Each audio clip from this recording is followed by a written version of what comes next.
Welcome to the Choosing Cheer podcast, the show about the joy of Jesus in all of life's moments. I'm your host, Nicolet Bell, and my hope is that you'll see his joy is not dependent on circumstances, but rooted in his presence. Let's go there together. This episode is brought to you in part by Life Along the Way. If you've been listening a while, you've heard me talk about journeying through the Gospels through Life Along the Way series. Today, I want to tell you about a companion resource for your family. The family road trip guides are a great way your family can journey through the Gospels together. I love the activity sections to do with my daughter, Josie Lou. Any way that I can connect her to Jesus in our home is a win for me. You can pair these with our free reading guides for the whole family to read the Gospels together. You can find more information at lifealongtheway.church. This episode is also brought to you by Merle Norman of Madison and Hattiesburg, Mississippi. The Merle Norman brand is known for their timeless cosmetic products, but did you know that each studio is independently owned? The studios in Madison and Hattiesburg, Mississippi have so much more to offer than just cosmetics. You can find new boutique clothes, jewelry, and new lipstick all in one stop. With personalized and local customer service, you can get a truly special shopping experience. For more information, you can find them on Instagram or Facebook. Friends, welcome back to the Choosing Cheer podcast. I am excited that you've joined us today as we continue on our journey of choosing cheer. This season, we are talking about community. And as I was thinking about community and cheer and how they all go together, I thought about my friend and mentor, Dr. Ronnie Kent. Ronnie, welcome to the show. Thanks. Welcome myself to you, Nicolet, because I've missed talking to you. So, That's right. Thanks for having me and us getting to talk. Yes, we're glad to be having this conversation today. I'm excited to hear what you have to say and learn from you.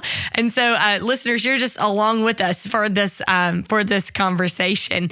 Ronnie, for those who do not know you, tell us a little bit about you. Well, I'll let the listeners that don't know you well enough to help you them appreciate that Nicolet and I know each other well enough that she can tell me to land the plane because I do tend to talk. So if you see her just doing this, it means I'm talking too much and I need to go ahead and land the plane. So, and that's yeah. Now my wife does this. But anyway, just born and raised in Mississippi and came to know Jesus at 8 years of age in my kitchen at Quinton, Mississippi, not Quitman, but Quinton, Mississippi, with my mother leading me in that conversation. And it's been a wonderful journey since then, full of, as most of us know, those ups and downs of the Christian life. But God's always been faithful.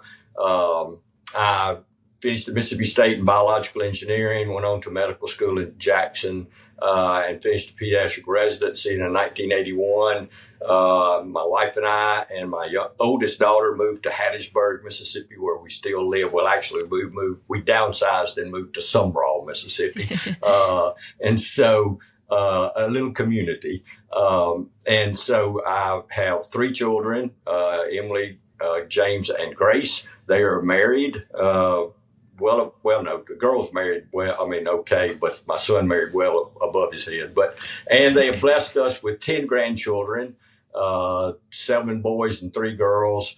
Each family has a girl, and then the oldest grandchild is 14, and the youngest 2 are 6. And so we have, and they fortunately live right around us, so we get to enjoy them so much. And since my retirement 3 years ago now, wow. That I have gotten involved in JourneyWise, and JourneyWise led me to be involved in a ministry called 1230, which is based on Mark 12:30, love the Lord your God with all your heart, soul, mind, and strength. And that's a part of what we believe faith and wellness involves, and we'll certainly talk about that some today. So involved in multiple projects right now in that ministry, and really a little bit outside that ministry that we may talk about too. So it's exciting being retired. I get to spend a lot of time on my back porch in the morning with me and God and me and a lot of other stuff. So the birds and all. So, yeah. Loud birds on your back porch, extra loud birds. Yes. And you get your nap in the afternoon. Well, anytime I want it, but it's scheduled in the afternoon. I have to get a nap in the afternoon, but I can just nap now whenever I want to. So, and you didn't list. You didn't list off that you're still an on-call consultant for the Bell family for sure. I'm not sure who else, but Preston and I will call you. Be like 9:00. Ronnie, we think Josie has this. What do you think? Or she's not sleeping. What advice do you have? We've lost our minds. Help us out. So you're not getting to completely hang up that pediatrician hat. Oh, yet. And I don't want to. I was served on a panel last week of something, and somebody, I think he's probably in his 60s, walked up and said that I had agreed with his internist about what he needed to do to get healthier. And I said, well, go back and tell your internist that your pediatrician is supporting his recommendations. I love it. That's great. Well, Ronnie, I think when we talk about community, we can't leave wellness out of the equation. And wellness is a hot topic right now across a lot of different genres and cultures. It's just something that is in the news and talked about a lot. And that's why we kind of, I guess, maybe separated journey-wise from 1230, just to kind of give some true identity to the work that you and James were doing. And so I do want to hear about that, about what you guys are doing. But when we talk about wellness, and you talk about specifically faith and wellness, and that's a different conversation than most of the world is having surrounding wellness. So talk about that. What does that look like? What does that mean? And how does it make a difference? Well, and I'll separate this out like you're kind of saying, the world being the non-Christian folks. Mm-hmm. And let me make it perfectly clear, and I know you agree with this. I'm not equating that with bad people. There's a wonderful group of people out there that do not identify themselves as Christians. And one of the projects I'm working on right now involves Christians, but it may involve some non-Christians. So we're having to, instead of looking at the spiritual aspect from the Christian viewpoint, we're having to look at the spiritual aspect generically, from just spirituality, which my definition of spirituality is being outside of yourself. Your emotions, your mental aspect, your physical aspect is all within you. Whereas the spiritual aspect of life, which I believe everybody has and really acknowledges, is outside of you. And so in being that, the great difference, and the world doesn't recognize this, the non-Christian world does not recognize this, the great difference between the generic form of wellness and what we talk about with faith and wellness is we literally have the power of God empowering us to move toward wellness, both emotionally, mentally, and physically, whereas the world does not have access to that. And so it's almost, there's a sadness within me that talks to the world about their wellness when I know I can't ask them to tap into that tremendous resource, that vital resource that we as Christians have. And specifically, you're talking about the Holy Spirit, correct? Absolutely. Yeah. Absolutely. Yeah. Spell that out for people who may not know what you're, Yeah. Sorry. No, that's good. Jesus says when the Holy Spirit comes on you, you will be given power to go and be my witness. And the witness to the world is the wellness that Jesus promises us, to walk with us toward wellness. The definition of wellness is all over the place for everybody. And so, a lot of people equate wellness with being free of, whatever you want to fill in the blank, free of any mental illness, which we deal a whole lot with, free of any mental illness, or free of physical problems that we have, when we're really never going to be there. On this earth, we're always going to be dealing with something that's not quite right. And what I think God is doing is he's moving us toward wellness. He's asking us to move toward wellness until that day when, in my view, he welcomes us back into the garden. Because mankind left wellness when we left the garden. And that was for our good. It was for our good. So that we couldn't live in a fallen state for eternity. But then he's going to open the garden back up to us, be that from death or when Jesus comes back. And he's going to welcome us back into perfection. into perfect wellness. But until then, we move toward wellness in all of those areas. Yeah, that's good. That's good. So let's talk a little bit more about the way that wellness impacts our community, right? So it impacts our families, our workplaces, our organizations that we're a part of, all of these different little communities that we might identify with. Right. Wellness is a huge part. Also, our community affects our wellness most of the time. So how do all those things work together? Well, if you ask anybody in my circles, to finish the sentence, it's all about, they will all say the relationship, because I'm huge into what relationships are about, and that is community. Really, be it one person or 100 people or whatever, that's your community. And then the greater community that we live in, and then the world of obviously that we're a part of.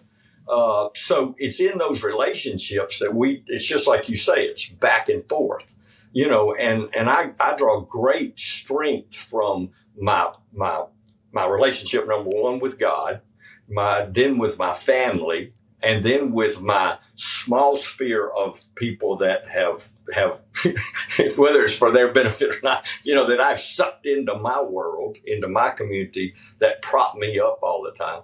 And then my church that I'm a part of. Mm-hmm. And then, like I say, I served on a panel for a statewide, resource last week, that we go out into the greater world to try to make a difference for Jesus. Mm-hmm. And so our wellness affects their wellness, and they're in that relationship.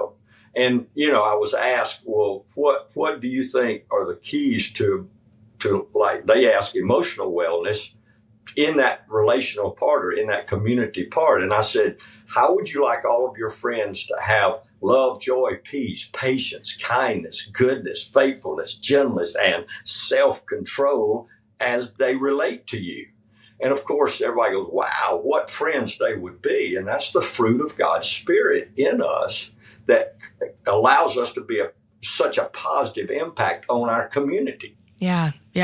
That's a really good picture of that. So maybe give us some specific ways that you feel like, how does that wellness aspect play out in our relationships? Okay. So first of all, we believe in things that we try to help the folks that we're involved with move toward wellness, that it's best done in small groups, either as an individual, but really if you can get 3 or 4 or 5 people around you to come up with kind of a plan that you want to work toward, both emotionally, physically, mentally, and spiritually, then you can do those 2 big words, encouragement and accountability. Everybody likes encouragement, and everybody says they need accountability until they get it. But as you're able to do that, then you're able to both connect in a way that does service. It's like I tell people that we think walking is probably one of the most significant things people can do. In fact, I just call it movement. If we can get people to move, it impacts so many parts of their well-being, emotionally, mentally, and spiritually. And yet our society is just not very into moving right now.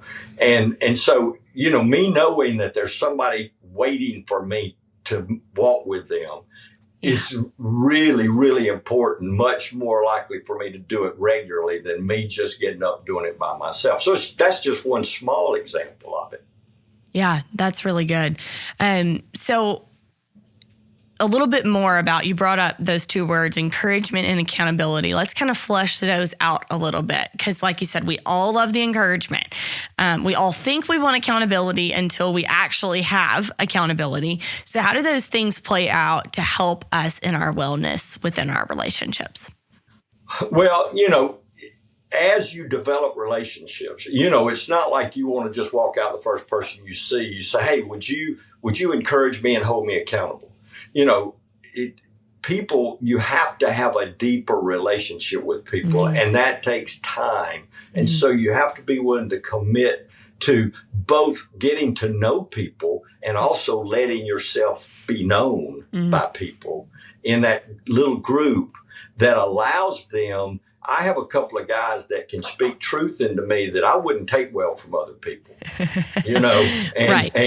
and I would pout up and maybe even get a little angry, but I know those guys love me, and they don't want me to act the fool, and they don't want me to do things that are foolish that the rest of the world would see. And so they'll say, "Hey, dude, you need to think about that." If you know, and for that reason, I run stuff by them all the time. I called one yesterday, and I'm still waiting for him to call me back about something I think I may need to do, but I want to get his opinion before I do it. Yeah. And it's the same way with me.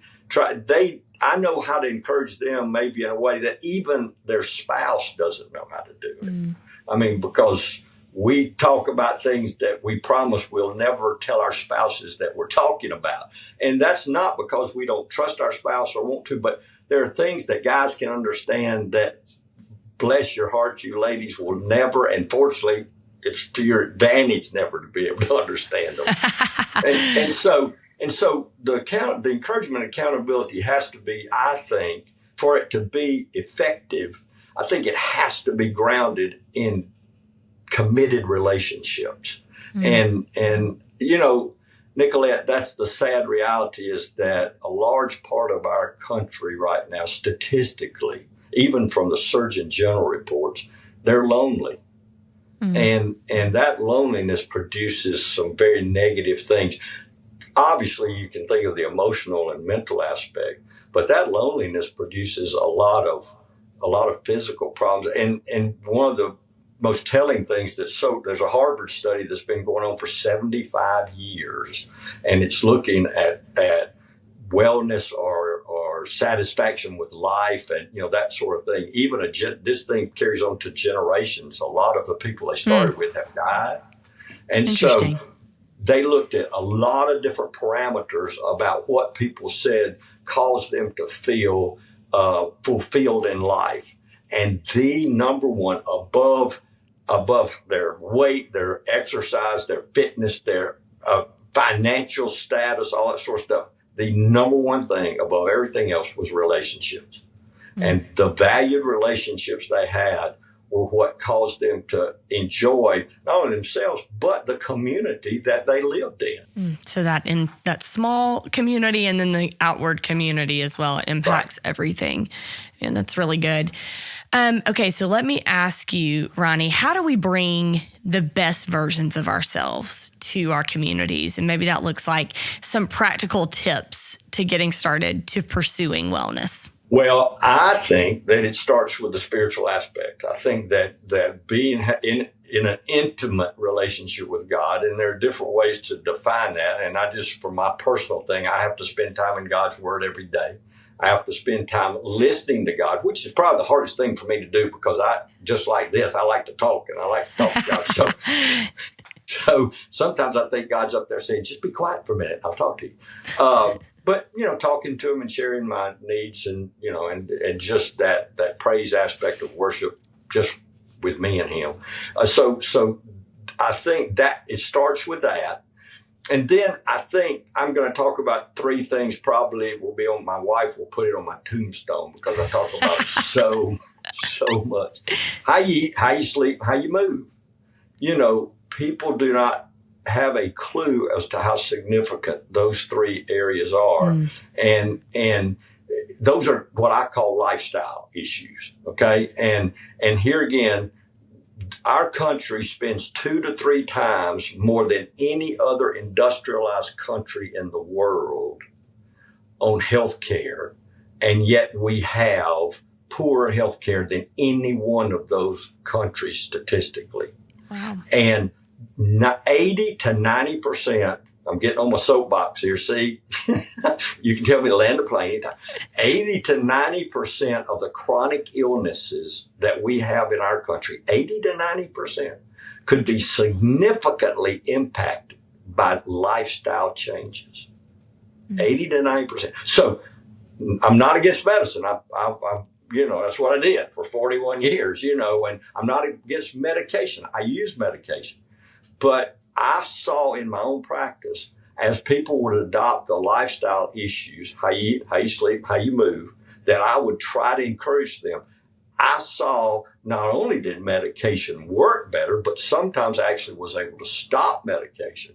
But I also saw a quality of life, not just within themselves, because I dealt with children and their families, but also within the family, that they were able to enjoy life better because they were eating better. They were sleeping better. They were taking family walks together. That's what I would try to encourage them to do is, a lot of families don't talk, Nicolet. Yeah. They just, and the statistics for what can happen to a family if they just eat 5 meals a week together are so impressive. And yet there are families that don't do that. And so I think moving toward wellness, it's not complicated. It's not expensive. It's not easy because you have to be intentional in those areas. You just can't say, well, I hope I can do this. No, you say, I'm going to do this. Yesterday was kind of a busy day for me, and I rode at 7 o'clock. My stationary rower, I rode at 7 o'clock at night, and that was not, it was a good bit harder, but, I said, no, I'm going to do it. I had a lot of excuses for the reason not to, but I'm going to do it. You have to be intentional with your wellness, or not. Here again, you will suffer, your family will suffer, and your community will suffer because of it. And we won't be able to offer our best self to our families and to our communities. So, Ronnie, as I'm sitting here listening to you describe all of this, right? Okay, the 80 to 90% of diseases could be greatly reduced if we address our lifestyle changes. I'm thinking about my own life, the changes that I know I need to make in my life, right? What do you think are those major obstacles that keep us from prioritizing our wellness? Oh, that's, I know the benefits. I know, but why don't I make those choices? Well, First of all, there are so many things competing for your priorities, and anybody knows my email address, it has 633 in it. And that 633 is every time I give somebody my email address, all right, it reminds me to seek first the kingdom of God and his righteousness. And then all these other things will fall into place. So it's not that God's against all those things that we stay busy with. He says, just seek first. And I think as we do that, the spiritual aspect sucks in that power to allow us to do that. But there's so many. In fact, I was researching it for another project this morning, the apps that are available. Have you ever looked and put in lifestyle in the app store? I have not. Or fitness or wellness. They're just all over the place that you can do things because people say, well, that didn't work. I'll try something else. No, it is that we are too cluttered with things that really don't matter. And now you're going to have to tell me to land this plane real quick, because if you know me and you know this topic, and so I'm going to tell you that what we're using right now is a real tool can become such an anchor to life, that computers, iPhones, can absolutely, and I'm just as guilty as other people, can absolutely trap us and keep us, because the part of your brain, the dopamine, the part of your brain that keeps you on a path, okay? Many studies have shown that in particular, stuff like social media, stuff like YouTube, I can watch animals on YouTube for hours. I just think it's the funniest thing in the world. And all of a sudden I look up and 2 hours are gone. And it's not that that's a bad thing, but 2 hours of doing that's a bad thing. And so, and plus, what did I neglect when I do that? Sleep. And so that sleep trails over to the next day. I'm not as nice to my wife. I don't feel like doing other things like exercising. I don't want to go out and help a friend of mine. No, I'm busy. I'm not busy. That's just a bold-faced lie. I'm just too tired to. So if we have to control those things that really are not good for us. And so that's the first priority. And the second thing you do is you write it down. You write down your plan. or type down your plan or do something to your plan. This is what I'm going to do today. And then, and I think I've told you the story and a lot of people know it, I struggled a long time ago reading my Bible. As important as I knew it was, I was desperate to do it. And yet I just couldn't find the time. And my excuse was, I'm taking care of intensive care babies. I'd have to go to C-sections. I jump up out of bed. I don't have time to have that, all those excuses. Well, what I said is, and God's prompting, that I will not eat until I read the Bible every day. And now I tell you, that would get you reading the Bible. Okay. Now, I'm not going to tell you some of the places I read the Bible, but I read the Bible because I wanted to eat. But it established a habit. Plus, I started realizing really what great benefit the Bible brought to my life. And then it became more important than food to me. And it's just like the walking. People think walking is such a drudgery, but once you establish a habit of doing that, you will not feel good if you don't walk. And so you have to do them. And that's, believe it or not, I think 3 weeks is critical, Nicolet. I think 3 weeks of a change, I think starts to be easier in 3 weeks. For 3 weeks, it's an uphill battle, and you're just, I don't want to do this, and, But after that time, I'm not saying, still not going to use the word easy, but I think you start to see it moving toward, I think I can do this for the rest of my life. And that's the goal. And this sounds so, it may be negative, and I don't mean for it to be. The goal is for us to struggle. Okay. And the reason I say that is because I'll get scientific on you. There's the second law of thermodynamics says that things move from order to disorder. And the only way for you to keep that from doing, in other words, if you buy something, it's going to start breaking. As soon as you buy it, it's going to start rusting or it's going to start deteriorating. The only way for you to reverse the second law of thermodynamics is to put energy into it. And so all of our life, for us to move from disorder or things that don't honor God or don't benefit our community, the only way for us to do it is put energy into it. And yet that's what I think the Christian's great advantage is, that the Holy Spirit produces in us the energy to do what we're supposed to do. To do what we have the power to do. That's so good.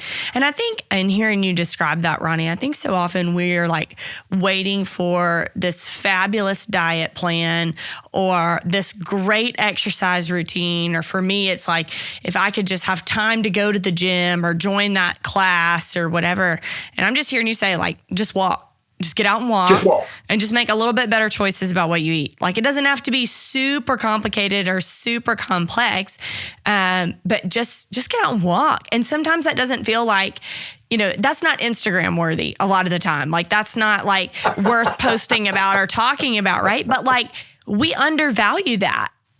I may not be lifting like 8 25-pound whatevers, but like, I just went for a walk today and it was good for me. That's all I need, Do you want me to make it an Instagram moment? Yes. Okay. All right. 2 studies have confirmed this, that if you walk 7,000 steps a day, 7,000 steps a day, which is about 30 to 40 minutes of walking a day.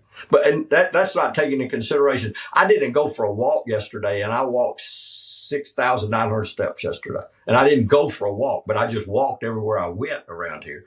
But if you walk 7,000 steps a day, you decrease your all-cause mortality. In other words, for all reasons for you to die for the next 10 years by 50%. Whoa.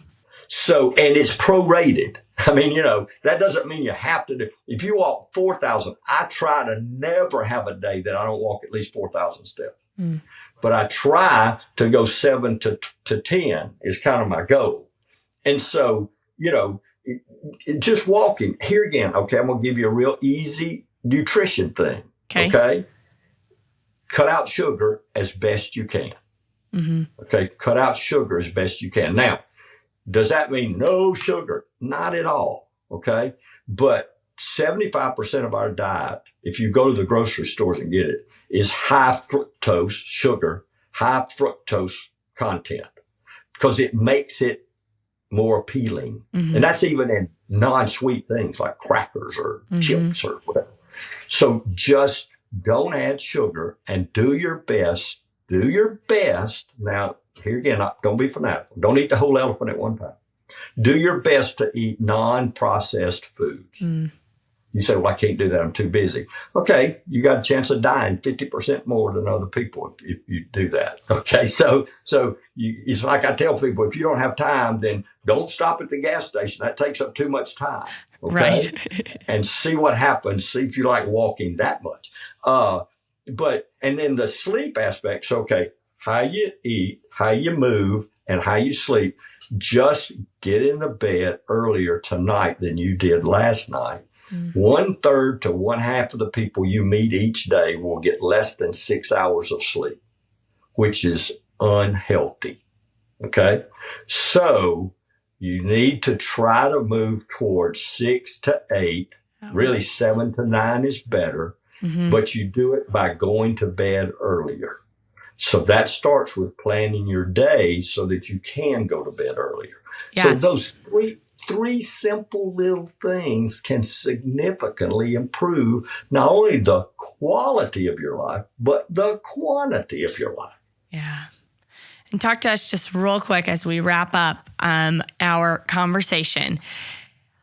I mean, it's pretty obvious, but all of those things affect our cheerfulness and our joy, right? When we don't have enough sleep, we are irritable. When we eat a bunch of junk, we don't feel good. Like there are just, to me, that is not rocket scientists. But how do you see that this is so related to our joy? Well, here again, getting back to your topics, your community. Number one is that it helps us get along with people better.